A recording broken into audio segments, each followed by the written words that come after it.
On s'est donné le devoir la dernière fois de parler des 10 principes qui pouvaient nous aider à comprendre ce que l'on veut communiquer comme pensée avec le mot maturité ici. Je ne veux pas revenir sur les 7 premiers que nous avons appris le dimanche passé.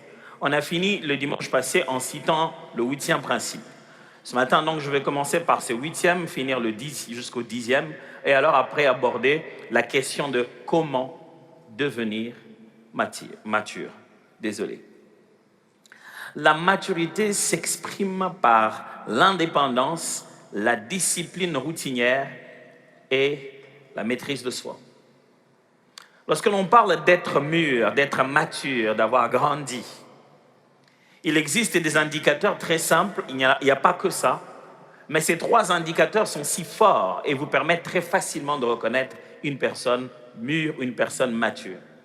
La maturité s'exprime par l'indépendance. Quelqu'un mature, c'est qu'il est devenu indépendant. Indépendant. C'est le contraire de dépendant. Au fur et à mesure que l'enfant grandit, il commence à faire par lui-même. Il commence à faire par lui-même les choses qu'il doit faire. Souvenez-vous, j'ai fini le message du dimanche passé en vous racontant la fameuse histoire du jour où on dort et on rêve qu'on joue un match de foot et que pendant qu'on joue un match de foot, on a envie de se soulager et qu'on va se soulager dans le match de foot, mais les conséquences sont réelles. Et puis, au bout d'un moment, on a grandi, allez, on ne le fait plus. On reconnaît quelqu'un des mûrs et des matures par sa capacité à fonctionner de soi-même, à ne pas rester dépendant de qui que ce soit. Dépendant de Dieu, oui, mais pas dépendant des hommes. La maturité spirituelle, elle est complètement l'inverse. Elle se manifeste par ta dépendance spirituelle à Dieu. Dans la vie, tu devrais souhaiter, nous devrions souhaiter dans la vie de vivre indépendants. De vivre sans lui, nous ne pouvons rien faire. Je parle ici d'un homme. Maudit soit l'homme qui s'est confié à l'homme et qui prend la chair pour appui. Non seulement l'indépendance, mais aussi la discipline routinière. Lorsqu'une personne est mature, vous pouvez sentir qu'elle est capable de se discipliner et de faire la même chose tous les jours. Vous vous souvenez du nombre de fois où on nous demandait d'aller nous laver? Franchement, si on te demande jusqu'aujourd'hui, dans ton mariage, d'aller te laver, je ne sais pas comment t'aider. Vous vous souvenez quand on était petit, on a dit, tu dois te laver. Oh, je ne vais pas me laver, je ne suis même pas sale, je n'ai même pas joué. Tu dois te laver. Mais aujourd'hui, on n'a plus besoin de qui que ce soit le matin, on sait que c'est parmi les premières choses à faire, on se prépare et on sort. Pourquoi? Parce qu'on a appris une discipline routinière. Une personne mature sait qu'il y a des choses qu'il faut toujours le faire comme ça. On n'a pas besoin d'innover, on n'a pas besoin de le faire spécialement, il faut simplement respecter la manière de faire régulièrement cette chose et c'est ce qui assure la différence. Quand vous rencontrez un immature, il est indiscipliné. Il commence aujourd'hui, après 3 jours, ça s'arrête, après 4 jours, ça s'arrête. La maturité vient avec cet apprentissage d'installer dans son quotidien une discipline routinière. La routine n'est pas une mauvaise chose, mes amis. C'est la routine qui fait fonctionner le monde. C'est parce que la Terre tourne autour du Soleil et tourne autour d'elle-même régulièrement comme ça, routinièrement comme ça, sans se dire, ah, si le Soleil se disait, non, ils sont tellement habitués que je sors de l'Est pour aller à l'Ouest. Aujourd'hui, je vais les surprendre. Je viendrai par le sud. Et je suis sûr que les choses ne seront pas pareilles. L'univers est maintenu par des routines. La routine n'est pas signe que tu as vieilli, c'est signe que tu as mûri. La routine, ce n'est pas signe que tu es devenu boring, comme on dit, ennuyeux. C'est pourquoi vous voyez les personnes matures deviennent des fois pour nous autres ennuyeuses. Ah, papa, quand tu lui dis ça, il dit toujours ça, il dit toujours ça, il dit toujours ça. Il a essayé de dire autre chose. Il en connaît les conséquences. Quand vous rencontrez une personne mature, elle a une routine. Elle s'est bouclée de routines dans sa vie. Il s'est dit, chaque fois que j'ai ça, je ne fais pas ça. Chaque fois qu'on me dit ça, je ne fais pas ça. Il a bouclé de routines. Mais non seulement ça, il a une maîtrise de soi. La maturité se manifeste par la capacité à contrôler vous-même, pas les autres. Contrôlez vous-même. Maîtrisez vous-même. 9. La maturité assure le vivre ensemble. Pour ceux qui se demandent à quel moment il va lire un texte biblique, je l'avais déjà lu le dimanche passé et je vais en lire tout plein encore tout à l'heure. Ceci est la suite de ce qu'on a commencé le dimanche passé. La maturité assure les vivre ensemble. Mes frères et sœurs, sachez-les très bien que nous sommes différents. Et chaque jour qui passe dans la vie, on se rend compte qu'on est différents des uns des autres. Au travail, on est différent de nos collègues. En couple, on est différent de notre mari, de notre femme, de nos enfants. À la maison, on est différent de la grande sœur, du petit frère. On est différent. On est différent. Mais le seul moyen de vivre ensemble, malgré notre différence, c'est ça même, la preuve de la maturité. Quand tu trouves deux personnes différentes en train de continuer à vivre ensemble, tu as rencontré deux personnes matures. Tu le rencontres, tu te dis, ah, vraiment, comment toi tu arrives à vivre avec lui? Moi, je ne veux pas arriver. Et tu te rendras compte qu'avec le temps, cette personne a mûri. La maturité t'apprend les choses à tolérer. Tu te rends compte que ça ne se change pas, ça se tolère. Ça, je ne changerai pas. Mes amis, il n'y a pas une plus grosse erreur dans la vie que de pouvoir se mettre dans une affaire d'échanger un homme. Vous allez souffrir. Quand je parle d'un homme, je parle d'un être humain. On peut juste apporter le peu que l'on a. On peut que parler, donner des conseils, exprimer, mais vous n'avez pas le pouvoir d'échanger quelqu'un. Je ne sais pas si ça vous est arrivé. Vous avez quelqu'un qui vous avait raconté une chose, dit, parlé, pleuré, répété. Il ne le fait jamais. Un bon matin, il arrive, il dit, en tout cas, à partir d'aujourd'hui, je ne ferai plus ça. Bon, moi, j'ai décidé que je ne vais plus faire ça. Vraiment, mon collègue m'a parlé de ça et je me suis rendu compte que je ne dois plus jamais faire ça. Tu as envie de lui dire, ah, donc moi, j'ai parlé. Moi, j'ai expliqué. Moi, j'ai encore reparlé. C'est seulement quand ton collègue a parlé que tu as compris. C'est ça la vie, mes amis. Ce n'est pas l'homme qui changera la femme. Ce n'est pas la femme qui changera son mari. C'est seulement Dieu qui mettra des temps et des circonstances où ce qu'on a sémé plusieurs fois finira par retentir autrement. Mais la maturité, c'est avec ça qu'on réussit à vivre ensemble. Celui qui n'arrive jamais à vivre avec les autres est immature. L'immature, dès qu'il arrive quelque part, il a déjà des problèmes. Moi, je ne suis pas d'accord avec lui. Moi, je ne suis pas d'accord avec lui. Tu penses que tous ceux qui ne sont pas d'accord avec toi te le disent? Non, mais moi, je ne suis pas d'accord. Hein. Moi, si tu n'es pas d'accord, Tosani. L'immature voudrait qu'on détruise toute la maison parce qu'il n'aime pas les étages. Dans la vie, certaines choses se sont bâties. Quand vous arrivez à l'intérieur, ne demandez pas aux gens de reprendre à zéro. Soyez suffisamment mûrs pour vivre avec ça. C'est ça la maturité.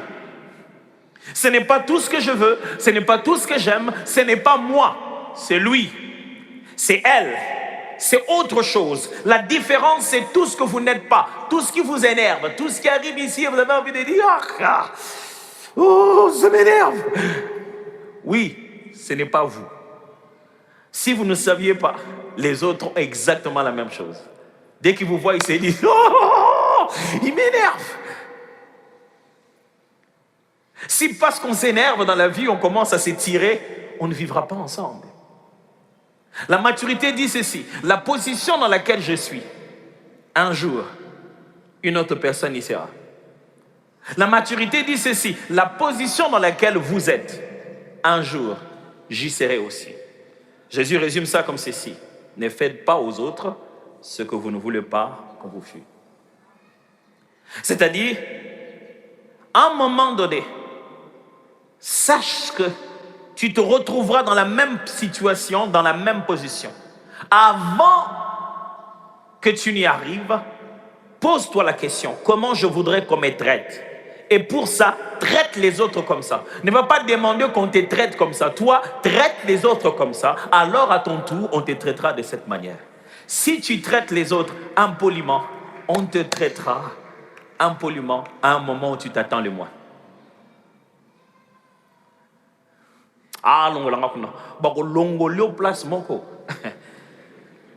Et tu vas sentir la blessure dans ton cœur. Mais pasteur, de fois on traite les gens comme de la bonne manière, on est maltraité. Non, vous en faites pas. Le jour où on vous traitera bien, ça sera votre porte ouverte. Dieu a prévu ça pour que le moment où on vous traite comme vous traitez les autres, ça vous fasse partir très très très loin. La maturité assure le vivre ensemble. Et 10 plutôt. La maturité est la finalité de l'église locale. Quand je lis avec vous Éphésiens chapitre 4 la dernière fois, la Bible parlait des uns qui sont apôtres, pasteurs, docteurs pour le perfectionnement de saints en vue de l'œuvre du ministère, jusqu'à ce que nous ayons atteint l'état d'homme fait à la stature parfaite de Jésus. Je suis en train de citer Éphésiens chapitre 4 à partir du verset 11 au verset 13. Dieu a donné à l'Église des serviteurs qui l'enseignent afin que l'Église grandisse. Le but de l'Église locale, le rassemblement des chrétiens, c'est que nous puissions grandir. Mes frères, nous venons ici pour devenir mûrs. Si vous ne devenez pas mûrs, l'Église a raté son but. La maturité est la raison pour laquelle on a commencé ce culte, à chanter, à adorer, à prophétiser, à prêcher. La raison pour laquelle tout ceci existe, c'est notre croissance. C'est notre maturité. Si on n'atteint pas la maturité, l'Église ne fait pas son travail. Alors quand vous allez dans une assemblée, vous la fréquentez régulièrement, évaluez-vous en vous posant la question, est-ce que j'ai grandi? J'espère qu'aujourd'hui vous avez un meilleur voisin. Demandez-lui, est-ce que j'ai grandi? Pas est-ce que tu as grandi, dis-lui, est-ce que j'ai grandi? Qu'il t'évalue pendant un moment. Ça fait combien de fois on s'est déjà mis ensemble ici, toi voisin? Ouh, malheur à ceux qui ont maintenant leur femme et leur mari à côté parce que ça va chauffer. Répondez comme à l'église, hein, pas comme à la maison. Hein. Et pitié de lui et pitié d'elle. Est-ce que j'ai grandi? C'est une question que vous devez poser à Dieu. Seigneur, est-ce que j'ai grandi? Alors, comment devenir mature? Ça va aller vite. J'aimerais que vous restiez avec moi. Ça va aller vite. Comment devenir mature? Pasteur, tu parles de maturité. Est-ce que la Bible nous donne les moyens, les techniques, les façons de faire pour devenir mature? Ok. Premièrement, vous devez savoir que pour devenir mature, c'est une affaire de deux choses. Celle que vous faites et celle qui vous arrive. Celle vers lesquelles vous allez et celles qui viennent vers vous. C'est-à-dire, pour devenir mature, c'est à la fois des actions et des réactions. C'est votre façon d'initier des responsabilités, mais aussi c'est votre façon de répondre à des circonstances, à des temps et à des milieux. Un homme mature devient mûr parce qu'il a l'intention de le devenir, mais aussi parce que le temps et les circonstances par lesquelles il est passé lui ont enseigné des leçons. Parce que vous voulez bien devenir mature, bien devenir mûr, mais tant que vous n'avez pas atteint un certain âge, il y a des choses que vous ne pouvez pas faire. Il y a un degré de maturité que vous ne pouvez pas arriver parce qu'il y a des responsabilités que vous n'arrivez pas encore à tenir. Du coup, devenir mature, c'est à la fois l'assemblage des actions et des réactions. C'est à la fois ce qu'on veut faire, ce qu'on a initié de faire, l'intention qu'on a de devenir mature, mais c'est aussi les réalités, les circonstances qui s'imposent à nous et qui nous font grandir. Vous trouvez quelqu'un qui a perdu son père et qui a perdu sa mère, qui se retrouve le grand frère d'une famille de 6 autres enfants. Ils sont 7. Il était obligé, très jeune, à 15 ans, de devenir papa et maman de tout le monde. Ouh. Il a grandi vite. Ce n'était pas d'abord ses intentions, il se disait, le temps va venir, je finirai par grandir, mais les circonstances dans lesquelles il est ont fait grandir. Quelqu'un qui vivait ici, papa, maman, tout le monde à côté de lui, et d'un coup, on l'envoie à l'internat. Maintenant, il est à l'internat, il vit seul. Et c'était la méthode que la plupart des parents faisaient à l'époque. Ils veulent faire mûrir leurs enfants, ils envoient, qu'ils apprennent à préparer eux-mêmes, apprennent à faire certaines choses. On s'est dit, dans certains lieux, dans certaines circonstances, à certains temps, on peut provoquer une condition de maturité. N'est-ce pas? Est-ce que je dois vous enseigner que si l'avocat n'arrive pas à mûrir lui-même dans l'arbre, vous devez le prendre et le mettre dans le foufou à l'intérieur, foufou à poussière. Bon, vous ne comprenez pas ça vraiment. C'est-à-dire que tu ouvres le foufou et tu le mets à l'intérieur. Après 2 jours, quand tu reviens là-bas, ce que l'arbre n'a pas pu faire, le foufou l'a fait. Mais tu ne vas pas prendre l'avocat qui est tout petit comme ça et le mettre là-bas dans le foufou. C'est-à-dire qu'il y a à la fois ce qui est action et ce qui est réaction. Alors, ce matin, je vais vous proposer 3 choses qui peuvent nous aider à devenir matures. Les choses, 3 domaines carrément, je vais dire. Si nous arrivons à maîtriser, nous arrivons à mettre du sérieux dans ce domaine-là, on deviendrait très mature. Je suis tenté de dire Alléluia. Et vous n'êtes pas tenté de dire Amen, on dirait. Alléluia. 3 choses. On est prêt? C'est bien. J'ai pu sentir que votre Amen a été très mature. Premièrement, la langue. Je ne parle pas du français, de l'anglais, je parle de la bouche. Je parle de parler. La langue. Vous voulez savoir quelqu'un de mature? Il va parler comme un homme mature. Le premier domaine de maturité de la vie de la personne, c'est sa capacité à maîtriser sa langue. Ce n'est pas en vain que la langue est dans la bouche. Gardez-la là-bas. Jacques chapitre 1, verset 26 dit. Jacques chapitre 1, verset 26. Si quelqu'un croit être religieux sans tenir sa langue en bride, mais en trompant son cœur, la religion de cet homme est vaine.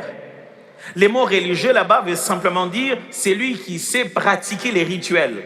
Si quelqu'un croit qu'il pratique et il respecte les rituels de sa relation avec Dieu, il croit qu'il jeûne, c'est une bonne chose à faire. Il croit qu'il médite la parole, c'est une bonne chose à faire. Il croit qu'il va à la veillée.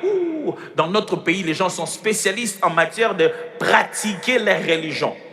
Si tu crois qu'il faut venir très tôt le matin au culte, premier, deuxième, tu es dans l'évangélisation, tu es engagé, tu ne manques pas aux réunions des mamans. Si tu penses que ça c'est l'expression de ta piété, la Bible dit qu'il faudrait que tu en arrives à quelque chose. Si tu as fait tout cela sans être capable de contrôler ta bouche, tout ce que tu fais là ne vaut rien. C'est-à-dire, si je viens mercredi en enseignement, soit dit en passant, c'était une erreur. Ce mercredi, il n'y a pas enseignement. Les enseignements vont reprendre 3 mercredis plus tard. Ni ce mercredi, ni l'autre, ni celui qui viendra. On vous annoncera. Cette année, on fait des pauses le mercredi de temps en temps. C'est pas évident de commencer à venir à l'église tous les jours, lundi jusqu'à dimanche, comme si on y travaillait. Il faut aller vivre sa foi. Alors, on vous charge et on vous libère à aller vivre votre foi. Donc, ce mercredi, l'autre mercredi, et 3 mercredis qui vont suivre, il n'y aura pas enseignement. Vous venez mercredi, vous venez jeudi, vous venez dimanche, vous venez tous les jours. C'est fantastique, c'est incroyable. Vous êtes même en ligne. Oh là là, vous êtes dans l'équipe de méditation. Ouf, vous méditez matin, midi, soir. Vous avez même votre lecteur de la Bible, mais vous parlez comme si vous aviez une langue trouée. Ce n'est pas du christianisme. Du coup, aujourd'hui, je vais avoir droit à un grand silence pendant ces cultes. C'est dans votre façon de parler qu'on reconnaît votre degré de religion et votre degré de maturité. Un homme mûr se reconnaît par son langage. Proverbe chapitre 10, verset 19. Proverbe 10, 19. Celui qui parle beaucoup ne manque pas de péché, mais celui qui retient ses lèvres est un homme prudent. Vous avez entendu ça? Celui qui parle beaucoup ne manque pas de péché. C'est-à-dire, entre toi et moi, je n'ai pas beaucoup parlé, toi tu as parlé, les statistiques sont claires. Toi, tu as plus de probabilité de péché que moi d'abord. Celui qui parle beaucoup ne manque pas de péché, mais celui qui retient ses lèvres est un homme prudent. Proverbe 14, verset 3. Proverbe 14, verset 3. Dans la bouche de l'insensé est une verge pour son orgueil, mais les lèvres des sages les gardent. On dit celui qui est fou, qui ne comprend pas la vie, dans sa bouche, il sort lui-même le bâton qui va le tabasser. C'est-à-dire, tu t'es créé toi-même des problèmes. Mes amis, j'aimerais vous dire une chose. Les paroles dans la vie, les paroles ne sont pas des l'air.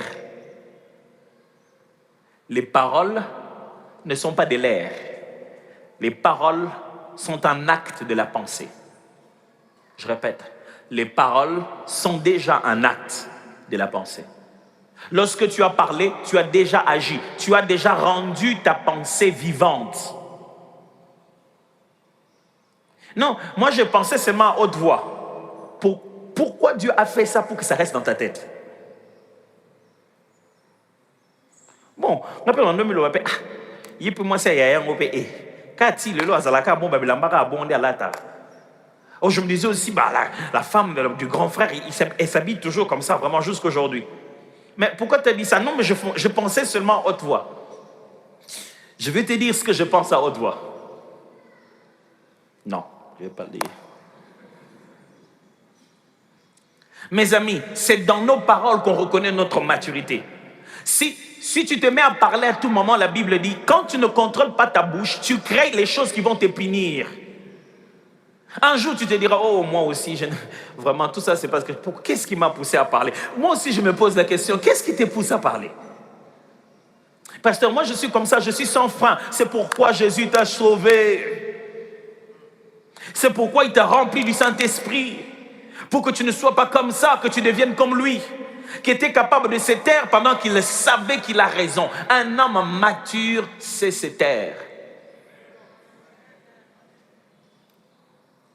Proverbe 17, 27 à 28. Celui qui retient ses paroles connaît la science. Vous avez lu ça? Celui qui retient ses paroles connaît la science. Ce n'est pas celui qui parle beaucoup qui montre qu'il connaît la science, qu'il a de la connaissance. Mais celui qui retient ses paroles, il dit, non, ça je ne peux pas dire ici. Si vous saviez vraiment, vous savez qu'il ne fallait pas le dire. Si quand vous dites que vous avez vraiment compris la chose, vous en avez la connaissance, vous savez que vous ne pouvez pas dire n'importe quoi. Et celui qui a l'esprit calme est un homme intelligent. L'insensé, même quand il se tait, passe pour sage. Celui qui ferme ses lèvres est un homme intelligent. Il dit ceci, celui qui a tellement de connaissances dans la vie arrive à se taire. Au point que, quand tout le monde se tait, on ne sait pas savoir qui est fou, qui est sage. Parce que même le fou, l'insensé, quand il se tait, on pense qu'il entre dans la catégorie des sages. Ton silence te qualifie automatiquement pour quelqu'un de sage. Je ne sais pas si vous êtes là aujourd'hui ou vous êtes en train de pratiquer la parole. Automatiquement, mon frère, dans la vie, tu regretteras moins de t'être tais. S'il y a des choses que tu vas regretter, mais se taire, c'est vraiment pas quelque chose qu'on regrette aussi facilement. Par contre, on bénit Dieu plusieurs fois de s'être tu ces jours-là. Heureusement que je n'avais pas parlé. Je ne sais pas si ça vous est déjà arrivé. Vous parlez avec un enfant qui vous pose des questions d'enfant. Ce n'est pas que vous n'avez vous manquez l'intelligence. Un enfant vient vous voir, maman, oui, mon ami m'a dit que c'est parce que sa maman a mangé l'haricot qu'elle a le ventre qui a gonflé. Tu le regardes, tu te dis, je vais commencer par où?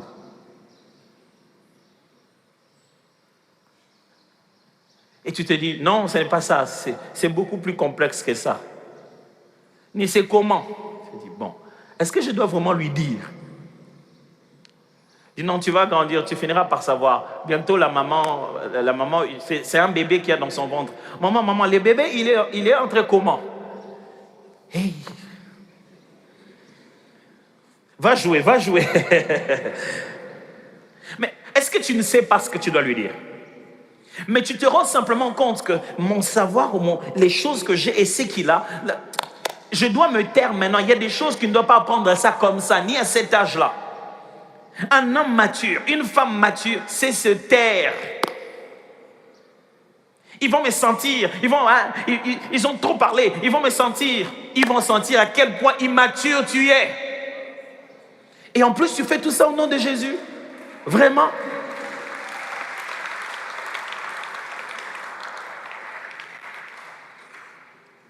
Pasteur, oui, contrôler ma langue. Mais qu'est-ce qu'il faut faire? Je te propose 3 choses. 1, ne pas avoir réponse à tout. C'est ce que la Bible veut nous dire ici. Vous ne devez pas avoir réponse à toute chose. On parle de ceci, vous avez réponse. Je ne parle pas en termes de connaissances, je ne parle pas en termes d'information, je parle en termes d'arguments, en termes d'échanges. Mais moi, je n'ai pas aimé la façon dont toi tu t'es habillé. Si tu n'aimes pas, tu vas mourir. Moi, ça n'a rien à voir. Moi, je me suis habillé. Tais-toi. Laisse-le finir sa phrase. Laisse-le s'en aller. Des fois, juste se taire. Tu dis, ok. Vous savez comment Jésus nous a sauvés? Il s'est tué. La parole faite chair nous a sauvés quand elle s'est tue. Je vais répondre à ça. La parole faite chair nous a sauvés quand elle s'est tue. Au moment où Jésus, on commence à dire, Jésus, mais on le condamne, on raconte des histoires. La Bible dit, il était là, il s'est tué comme un agneau qu'on a mené à l'abattoir. Jésus, c'est toi la parole vivante, c'est toi qui guéris les gens par la parole. Ici, mon langage se met terre. Le silence, ce n'est pas un vide, c'est un puissant langage de celui qui sait ce qu'il fait. Le silence n'est pas vide, c'est le langage du mature. La personne qui est mature répond 2 fois par le silence, se tait seulement. Mes amis, le silence, ce n'est pas la réponse à l'imbécile, comme on dit dans notre société. On répond à l'imbécile par le silence. Non. Le silence, c'est la décision d'une personne responsable. Ça ne veut pas nécessairement dire que celui qui parle est fou. C'est simplement que tu pèses le pour et le contre. C'est ce que je dis, n'aie pas réponse à tout. Deuxièmement, mesurez les conséquences avant de parler. Dis-toi, j'aurais parlé. J'aimerais vous donner un conseil gratuit. Ne parlez pas quand vous êtes blessé. Le résultat, vous blesserez les autres. Mais pasteur, comment je vais faire? Mais ça fait mal, comment je vais faire? Jésus était à la croix et ça faisait très mal. Écoutez ce qu'il a dit, Père, pardonne-leur, car ils ne savent pas ce qu'ils font. Il n'a même pas parlé à eux, il a parlé au Père. Quand ça fait mal, parle au Père. Il préparera ton cœur pour parler aisément. J'aimerais répéter ça. Quand ça fait mal, parle au Père. Il préparera ton cœur pour parler aisément. Moi, en tout cas, je n'arrive pas. Il faut que j'en parle. Il faut que j'en parle. Vraiment, il faut que j'en parle. Toi, ce jour-là, tu vois ce que tu as fait? Moi, je n'ai pas aimé. Non. Ok. Ça fait mal quand, après avoir dit ça, la personne te dit, ok. Maintenant, tu dis seulement ok. Oh.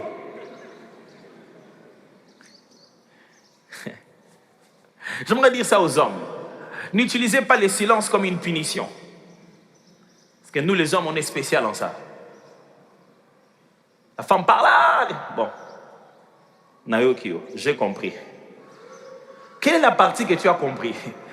La partie du début, la partie du milieu, la partie de la fin. Très cher homme, n'utilisez pas le silence pour punir, utilisez-le pour parler. L'autre doit être capable de comprendre pourquoi tu t'es tais, pourquoi tu t'es tué, et non pas se dire, ah, maintenant qu'il ne parle pas, ça signifie quoi? Les hommes sont spécialistes, il est fâché, il ne dit rien. Non. Dis rien. Moi-même, j'étais tellement spécialiste dans ça, je suis fâché, je dis rien. Je passe là-bas. Comment ça va, mon ça? J'ai évolué, je vous assure. Au début, c'était pire. Je disais rien et je ne mangeais pas. Jusqu'au jour où je me suis rendu compte que je n'avais pas de problème avec la nourriture, normalement. J'ai dit, bon, ok. D'une certaine manière, je contribue à ces repas. Donc, j'ai arrêté de me fâcher contre les repas d'abord. Et après, j'ai grandi, je me suis dit, mais franchement, bailez, non. S'il y a quelque chose qui ne va pas, c'est vrai qu'il y a toujours un petit moment où tu essaies de digérer, mais après, trouve un temps et parle-en. Troisièmement, valoriser le silence.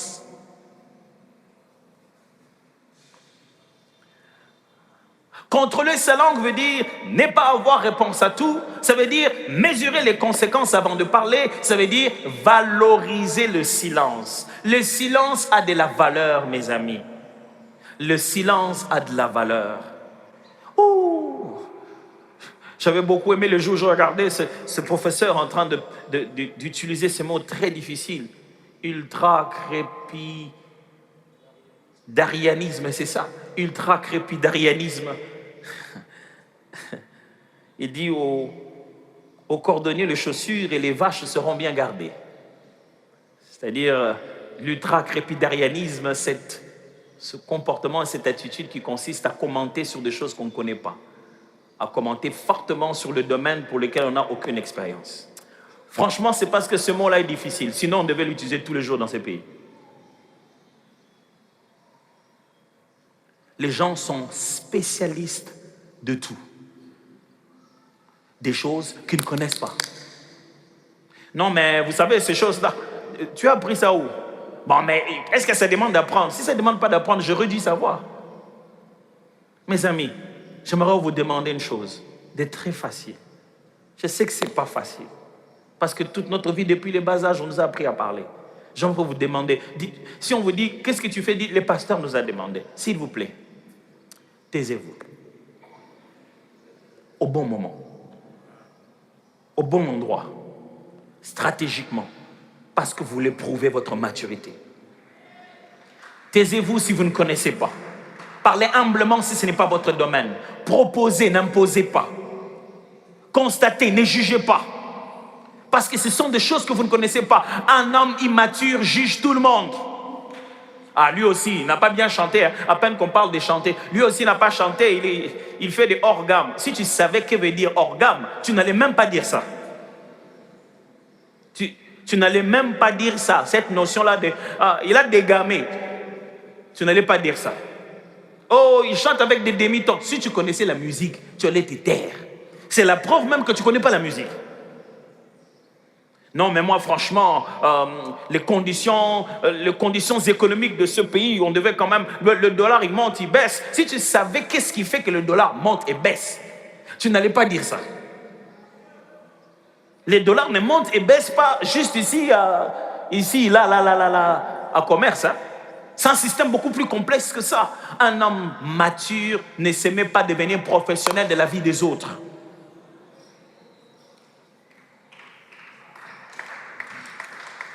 Parlez des choses pour lesquelles vous avez autorité. Commentez humblement sur des choses que vous ne maîtrisez pas. Taisez-vous aussi longtemps que cela est possible. Taisez-vous.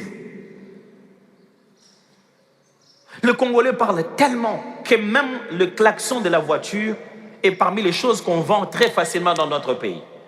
Parce qu'il a normalement voulu te parler. Mais comme tu es dans l'autre voiture, il y a des klaxons qui sont une insulte. Je m'en sens que je suis finging un klaxon. Pipi, pipi, pipi. Là, il est en train de klaxonner. Pourquoi? Parce que quelqu'un est en train de faire une manœuvre. Mais laisse-le finir, non? Ça ne fera même pas une minute. S'il finit cette manœuvre, il s'en va. Mais tu veux tellement parler. Des fois, je vis des embouteillages graves se créer. J'arrive au lieu de l'embouteillage. Non, c'est que chacun freinait pour regarder un accident et commenter. Et tu sors pas? Non. Et tu causes tout ça là pour... Et les réseaux sociaux n'ont pas facilité ça. Hein? C'est pas parce que les gens parlent toujours. Maintenant, ils écrivent. Ils écrivent leurs pensées les plus sordides.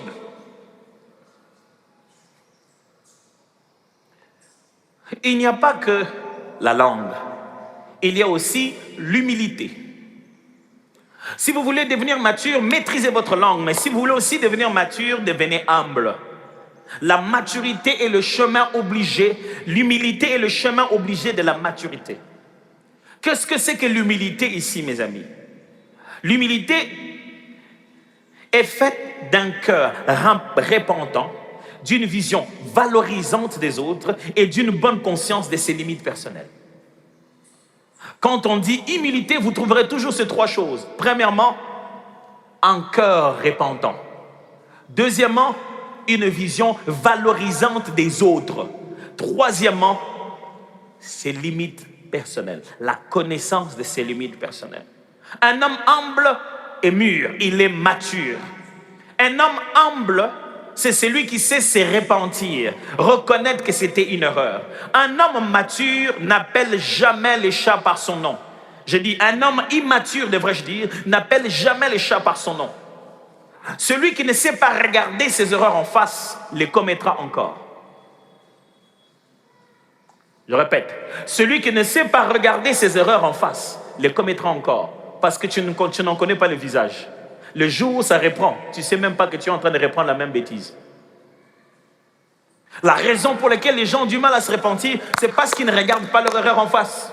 La maturité te demande de t'asseoir et de te dire, oh, finalement, je crois vraiment que c'est une grosse bêtise. Ça, c'est une grosse bêtise. C'est celui qui a ce cœur repentant, cette capacité de dire, ouh, là j'ai commis une erreur, pardonnez-moi. Vous savez, quand vous allez demander pardon, ça vous met en position d'humiliation presque. Hein? Vous vous sentez à la merci de la personne qui doit vous pardonner. Ce sentiment-là, tellement que vous n'avez plus besoin de revivre ça, c'est ça qui vous poussera à ne plus recommettre la même erreur. Je me rappelle, on était très jeunes. J'avais un conflit avec un de mes vieux amis. Et on s'est dit qu'on n'allait pas se parler. Je ne sais pas si ces choses-là ont fini, mais à l'époque, surtout quand c'était des amoureux, dès qu'ils ont un problème, chacun va récupérer la photo chez son... C'est fini ça. Hein? Maintenant, on se l'envoie directement. Hein? À l'époque, on est... Remets-moi mes photos. Ou bien, il brûlait les photos de l'autre. Mais je me souviens que je suis allé voir cet ami. Moi, je m'étais converti. La parole de Dieu, on nous a enseigné dans les affermissements, donc je suis allé le voir. Quel âge je devais avoir? 14 ans ou 13 ans. Je suis allé le voir pour demander pardon. Il était chez eux, à la maison. J'arrive, je frappe à la porte, sa mère sort. Il dit, qu'est-ce qu'il y a? Je ne te vois plus ici. J'ai dit, moi et mon ami, on avait des problèmes, je suis venu demander pardon. Sa maman rentre à la maison, il l'appelle. Il dit, viens, ton ami, il est dehors, il vient te demander pardon. Il dit, non, je ne sors pas. J'avais dit quoi? Il viendra me demander pardon. Il va rester là-bas debout. J'étais là debout. J'ai attendu une fois, 2 fois, 3 fois. J'ai dit, Jésus, à cause de toi, je vais donner une 4e. Normalement, après 3, j'avais déjà fini.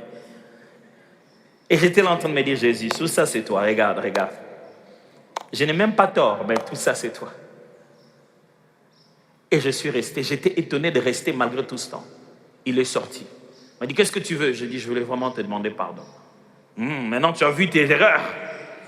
Quand vous allez demander pardon, les amis, on va encore vous humilier. Il ne faut pas se dire, non, moi je t'ai venu te demander pardon, maintenant quand toi tu parles... il parle comme ça. Mais ce petit moment de demander pardon-là, il est si dur que tu n'as plus besoin de revivre ça. C'est ce qui va te pousser de ne plus refaire ça. C'est pourquoi Dieu a obtenu de meilleurs résultats avec les hommes par le pardon et non pas par la condamnation.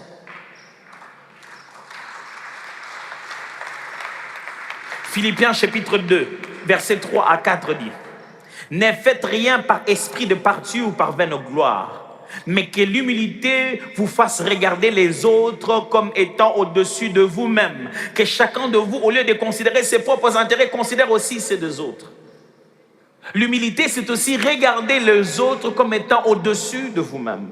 Un homme mature sait faire des compliments, sait dire de bonnes choses des autres personnes. C'est de l'immaturité, mes chers frères et sœurs, ici en RDC, que d'entendre toujours les mauvaises choses des autres. Ah, lui, d'ailleurs, pour que vous le preniez, ça veut dire que tu es immature. Un homme mature entend parler de quelqu'un, il lui fait des éloges et il reconnaît les bonnes choses que cette personne a. Il est à l'aise de dire des bonnes choses de quelqu'un d'autre. Ça, c'est quelqu'un de mature.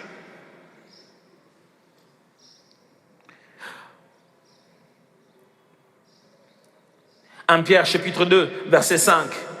De même, vous êtes jeunes, soyez soumis aux anciens. Et tous, dans vos rapports mutuels, revêtez-vous d'humilité, car Dieu résiste aux orgueilleux, mais il fait grâce aux humbles. L'humilité, c'est le fait que quelqu'un se rend compte que moi, vraiment, ça, je ne sais pas faire. S'il y avait ça dans ces pays, beaucoup de choses iraient de l'avant.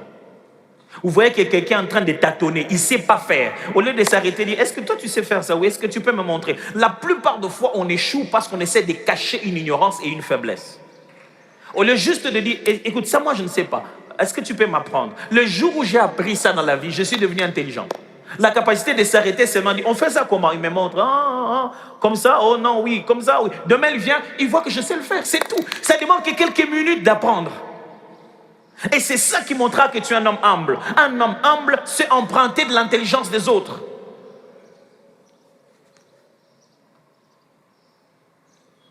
Et enfin, si vous voulez devenir mature, vous devez apprendre la sagesse. Qui dit sagesse doit se rassurer de quelle sagesse on est en train de parler. Dans Jacques chapitre 3, versets 13 à 18, je veux lire. Jacques 3, 13 à 18. Lesquels d'entre vous est sage et intelligent, qu'il montre ses œuvres par une bonne conduite avec la douceur de la sagesse. La sagesse a une douceur. Non, vous aussi vous faites trop de sagesse, c'est pourquoi vous êtes comme ça. Moi j'aime aller direct comme ça. Ce que tu appelles direct là, ce que tu appelles brutal là, c'est justement ce qu'il n'y a pas dans la sagesse. Mais si vous avez dans votre cœur un zèle amer, un esprit de dispute, ne vous glorifiez pas et ne mentez pas contre la vérité. Cette sagesse n'est point celle qui vient d'en haut. Première catégorie, il y a une sagesse qui vient d'en haut. Mais elle est terrestre. Deuxième catégorie, il y a une sagesse terrestre. Il décrit la sagesse terrestre, mais elle est terrestre, charnelle, diabolique. Le mot terrestre pour dire, c'est ce qui est humain. Le mot charnel pour dire, c'est ce qui est psychologique, ce qui est lié à la chair de l'homme. Et le mot diabolique, c'est le mot pour dire inspiré par des démons, venant des esprits mauvais. Car là où il y a un zèle amer, un esprit de dispute, il y a du désordre et toutes sortes de mauvaises actions. La sagesse de l'homme finit par mettre les hommes en dispute. Quand tu appliques la sagesse humaine, tu entres en conflit avec quelqu'un. Est-ce que vous m'entendez ce matin? La sagesse d'en haut est premièrement pure, ensuite pacifique, modérée, conciliante, pleine de miséricorde et de bons fruits, exempte de duplicité, d'hypocrisie. Toute sagesse qui te met en position d'hypocrisie n'est pas divine. Le fruit de la justice est sémé dans la paix par ceux qui cherchent la paix. Ce matin, avant de finir, je sentis dans mon cœur le besoin d'insister sur le fait de la sagesse. Notre société est bourrée des paroles de sagesse venant de différents endroits. Et d'ailleurs, les réseaux sociaux ne facilitent pas cela. Il y a des punchlines sur Twitter, il y a des déclarations sur Facebook, il y a des fois des gens qui mettent une photo et ils disent des choses, et tu te demandes si c'est la même personne. Mais certaines de ces choses se sont tellement ancrées dans notre civilisation, dans notre société, dans notre culture, que c'est en train de nous tuer. Je vais vous proposer une petite et courte démonstration. Quelqu'un connaît la phrase ou le groupe de mots « chance et lokopamba ».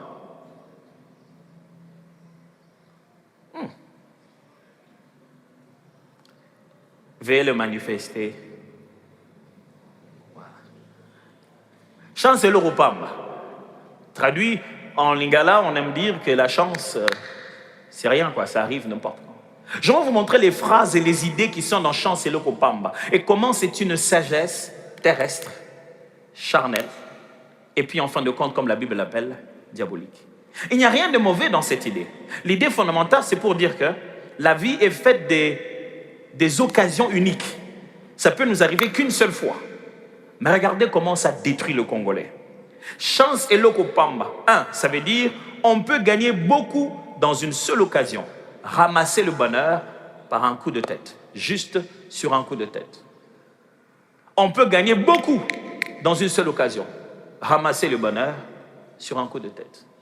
Après, ça a évolué. 2. Ce que l'on gagne par chance vaut plus que tous nos efforts. Et je fais mon salaire, mais chance, quelqu'un m'a... 3, ça signifie chaque occasion de se faire de l'argent est une chance. J'ai ramassé de l'argent par terre, c'est ma chance. Quelqu'un était venu là, il cherchait quelqu'un qui peut l'aider dans les procédures, il avait beaucoup d'argent à dépenser, c'était ma chance. Ça c'est ma chance. 4, quand tu racontes celui qui paraît avoir de l'argent, c'est que tu as de la chance. Vois quelqu'un qui descend la voiture, chance, j'ai rencontré cette personne.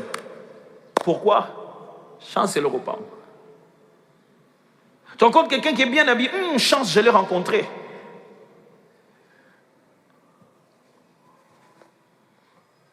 Moi, j'ai trouvé une parade. Chaque fois que je vais quelque part, pasteur, pasteur, attends, tout le monde, oui, il y en a mon yo. Si m'a appelé quelque chose. Regardez comment les gens vivent. Dès qu'ils te voient, regarde comment tu es habillé. Regarde. Il ne peut pas porter son plus bel habit. Pourquoi? Sinon, vous serez pareil. Et il n'aura pas le droit de te demander. Il porte des habits bizarres pour que toi, tu sois plus beau. Et comme ça, vous soyez dans un contexte où lui peut te demander. Il ne sait même pas si dans ta voiture, il y a encore du carburant. Et dans ses poches, il a déjà demandé à 25 personnes depuis ce matin. Il est beaucoup plus riche que toi. Mais chance et le Kopamba, quand il te voit, c'est que tu es son opportunité d'avoir. Et c'est dans tout. Excellence, vraiment, on t'a vu. Ça va partout. À l'hôpital, dans la politique, au milieu des militaires, de roulage. Chance et le Kopamba. Dès qu'il voit une voiture, une plus belle Jeep, il vous laisse partir, vous tous, il vient. Parce qu'il s'est dit, il a attrapé sa chance. Mes amis, la vie ne vit pas comme ça. On ne vit pas comme ça.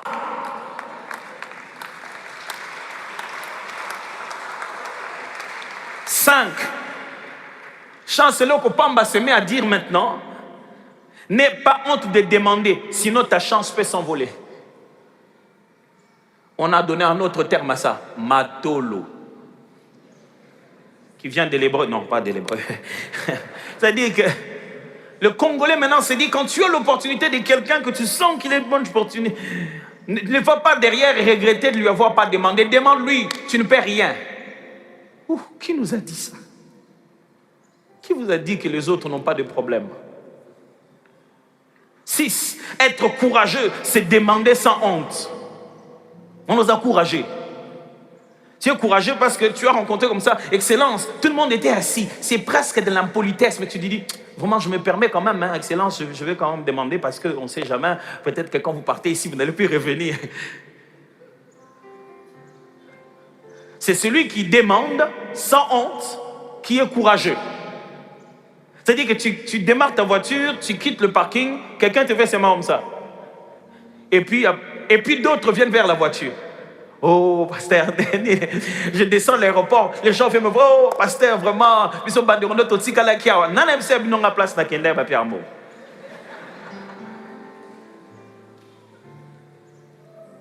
Pourquoi? Parce que chance et l'Okopamba. J'ai rencontré quelqu'un qui paraît être plus riche. Par un seul coup de cette rencontre, il peut me donner les millions dont j'ai besoin. Il rêve qu'un jour il rencontrerait un riche qui lui dira, de quoi as-tu besoin? Ça, c'est le film d'Aladin, mes amis. Ça, ce n'est pas la vie. Et regardez comment on a twisté ça. 7. En Jésus, la chance s'appelle grâce. C'est maintenant que c'est venu à l'église comme ça. Maintenant, on pense que la chance, c'est ça la grâce. Dieu va me faire juste grâce de rencontrer cette personne-là. Et j'étais juste en train de marcher. Dieu m'a fait grâce. Et oh non, non, mon ami, c'est faux. Proverbe chapitre 22, versets 28 à 29 dit, ne déplace pas la borne ancienne, que tes pères ont posées. Si tu vois un homme habile dans son ouvrage, il se tient auprès des rois. Il ne se tient pas auprès des gens obscurs. Vous n'avez peut-être pas bien saisi parce que c'est lui second. Je vais vous lire ça dans Parole de vie. Ne déplace pas les pierres que tes ancêtres ont posées autrefois pour limiter les champs. Regarde celui qui travaille bien. Regarde celui qui fait quoi? Celui que toi tu as rencontré, c'est parce qu'il travaille bien. Regarde celui qui travaille, pas seulement qui travaille, mais qui travaille bien. Il pourra se présenter au service du roi, au lieu de rester parmi les ouvriers qu'on ne connaît pas. Donc, si lui, il n'a pas obtenu ça par chance, donc il est certainement dans l'occultisme. Mes amis, ça, ce n'est pas la sagesse. Ça, ce n'est pas la sagesse biblique. La sagesse biblique dit ceci: si tu te mets à bosser dur dans le domaine dans lequel Dieu t'a appelé, tu ne travailles pas seulement, tu travailles bien. Tu ne fais pas 8 heures au travail, mais 8 heures de travail. Tu ne travailles pas comme tout le monde, tu y mets de l'excellence. Tu fournis des efforts, même quand tu es à la maison en train de réfléchir sur ton poste, même si l'entreprise ne t'appartient pas. Si tu es aussi consciencieux dans ton appel, Dieu t'a réservé un endroit au milieu des grands de ce monde. Et il te fera quitter des milieux où on ne connaît pas les gens. Tu n'as pas besoin de prendre des fétiches pour avoir le succès. C'est ça le domaine, c'est ça le secret du succès. Tu veux être connu au milieu des gens qui sont connus, quitter ceux qui sont inconnus. Sois tellement bien dans ton travail que les gens ont besoin de toi. Frère, chance et lokopamba, c'est faux. Très chers frères et sœurs jeunes qui venaient à cette église, ne pensez pas que la grâce qu'on vous prêche, c'est la chance. Dieu fera grâce que si tu travailles bien, tu trouves l'opportunité par laquelle l'exprimer. Il ne fera pas que la grâce puisse combler le fait de travailler. Il ne fera pas que la pierre se transforme en pain. Non, pas du tout. Il fera toujours que l'ouvrier mérite son salaire. Ne vivez pas avec la sagesse de ce monde. Ne vous remplissez pas de ce que les gens disent là-bas. Restez dans la simplicité de l'évangile. L'évangile dit, vous réussissez quand vous travaillez honnêtement et durement. L'Éternel vous élèvera au temps convenable. Il y a beignet et beignet. Qui t'a imposé de mettre tes beignets dans cette forme-là? Vends des beignets en petite forme et d'étoiles. Tu vas voir comment les petits-enfants vont aimer ça. Maman, je vais manger le beignet d'étoiles. Je vais manger les beignets de ceci. Tu vas voir que ça va être différent. Mais qui t'a interdit de faire des étoiles dans tes beignets? C'est toi-même qui n'as pas le temps de travailler bien dans ce à quoi tu es appelé. Pendant ce moment-là, tu préfères discuter. Tu préfères croire que la femme d'à côté, elle a mis des fétiches.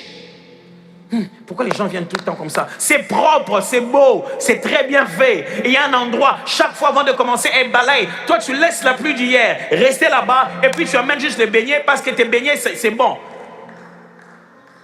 C'est toi qui fonctionnes comme quelqu'un qui a des fétiches. Pourquoi on aime tes beignets?